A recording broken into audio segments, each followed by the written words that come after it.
کیا آپ جانتے ہیں کہ ہندو مذہب دنیا کا واحد بڑا مذہب ہے جس کا کوئی بانی نہیں؟ ہندوؤں کے اصل خدا ایک نہیں بلکہ 33 کروڑ بتائے جاتے ہیں، لیکن شروعات میں ایسا نہیں تھا۔ آج اسے ہندو مذہب کہتے ہیں، وہ ہزاروں سال میں کیسے بنا؟ آئیے جانتے ہیں وہ حقائق جو شاید آپ نے پہلے کبھی نہیں سنے۔ یہ ہے وہ دور جب ہندوستان میں نہ بت تھے نہ مندر۔ پھر ایسا کیا ہوا کہ لاکھوں لوگ مورتیوں کی پوجا کرنے لگے؟ کیا ہندو مذہب دنیا کا سب سے قدیم مذہب ہے یا اسے وقت کے ساتھ بنایا گیا؟ بت پرستی کی اصل حقیقت کیا ہے؟ یہ کب، کہاں اور کیوں شروع ہوئی؟ کیا واقعی 33 کروڑ دیوتا ہیں یا یہ سب ایک غلط فہمی ہے؟ ہندو دھرم کے ابتدائی ماننے والے صرف ایک 33 کروڑ دیوتا کہاں خدا کو مانتے تھے، مگر پھر ایسا کیا ہوا؟ کیا آپ جانتے ہیں کہ ویدیوں میں کسی مورتی یا بت کی پوجا کا ذکر نہیں؟ پھر یہ رسم کیسے عام ہوئی؟ یہ بات سن کر آپ حیران رہ جائیں گے کہ کچھ ہندو گروہ آج بھی بت پرستی کے خلاف ہیں۔ آپ ایک ایسے زمانے میں ہیں جب ہندوستان 33 کروڑ دیوتا میں نہ مندر تھے نہ بت، نہ ہی لوگ صرف ایک خدا طاقت کو مانتے تھے۔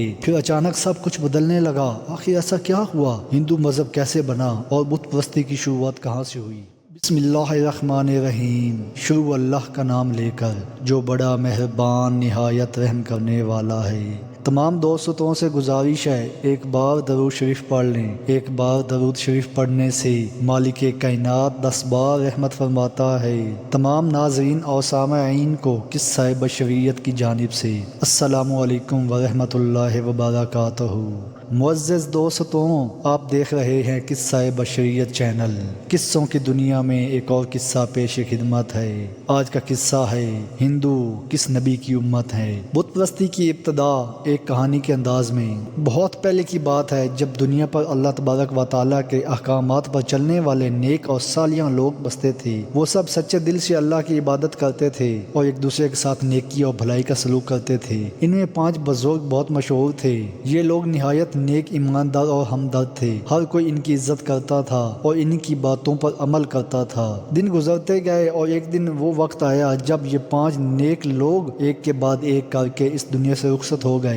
ان کے جانے سے لوگ غمگین ہو گئے۔ ان کے بغیر زندگی خالی سی محسوس ہونے لگی۔ ہر جگہ لوگ ان کی باتیں کرتے، ان کی نیکیوں کو یاد کرتے اور ان کے مشوروں کو یاد کر کے آہیں بھرتے۔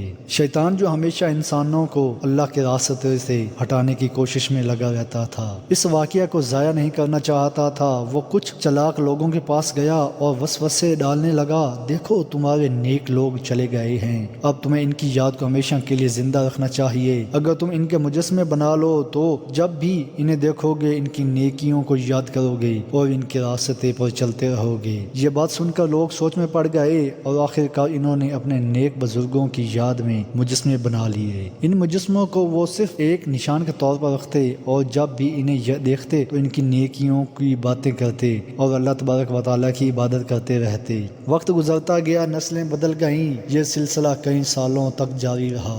جب وہ نسل گزر گئی اور نئی نسلیں آئیں تو شیطان نے پھر ایک نیا جال بچھایا۔ اس نے نئے آنے والے لوگوں کے دل میں یہ وسوسہ ڈال دیا، تمہارا آباء و اجداد ان مجسموں کی بڑی عزت کرتے تھے، وہ یقیناً کوئی خاص طاقت رکھتے ہوں گے، اس لیے تو ان کی اتنی عزت کی جاتی تھی۔ اگر تم ان کے آگے جھکنے لگو تو تمہیں بھی برکتیں حاصل ہوں گی۔ نئی نسلوں کے لوگ نہ سمجھ تھے، انہوں نے یہ بات مان لی اور آہستہ آہستہ ان مجسموں کے آگے جھکنے لگے۔ پھر کچھ عرصے بعد شیطان نے انہیں یہ بھی کہہ دیا کہ یہی اللہ تبارک و تعالیٰ نے اپنی مخلوق کو اس شرک سے بچانے کے لیے حضرت نوح علیہ السلام کو نبی بنا کر بھیجا۔ حضرت نوح علیہ السلام نے اپنی قوم کو سمجھایا، اے میری قوم، اللہ کے سوا کسی اور کی عبادت مت کرو، یہ بت تمہیں کچھ نہیں دیں گے، یہ صرف پتھر کے ٹکڑے ہیں، یہ نہ سنتے ہیں نہ دیکھتے ہیں نہ کچھ کر سکتے ہیں، تمہیں صرف اللہ تبارک و تعالیٰ کی عبادت کرنی چاہیے جو تمہیں پیدا کرنے والا اور پالنے والا ہے۔ لیکن قوم نے حضرت نوح کی بات ماننے سے انکار کر دیا۔ وہ کہنے لگے،